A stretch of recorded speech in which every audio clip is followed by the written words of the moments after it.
دوستو، آج میں جو آپ کے سامنے وظیفہ لے کر آیا ہوں، اگر کوئی رشتہ دار بھاگ گیا ہو، دور چلا گیا ہو، اس کا پتہ نہیں ہے وہ کس جگہ گیا ہے، کوئی رشتہ دار، کسی کا بیٹا یا کسی کا عزیز یا کوئی ملازم چلا گیا ہو اور کسی کو بتائے بغیر دور چلا گیا، اس کا پتہ بھی نہیں ہے کس جگہ، کوئی رابطہ بھی نہیں ہے، اگر چاہتے ہیں کہ وہ واپس آ جائے یا اس کا پتہ چل جائے تو اس وظیفے کو پڑھنے سے انشاءاللہ تبارک و تعالی یا تو وہ واپس آ جائے گا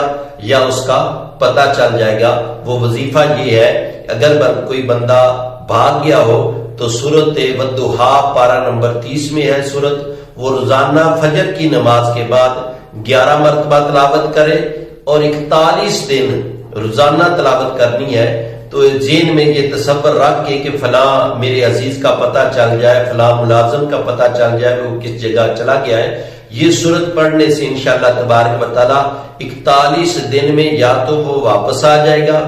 یا اس کا پتہ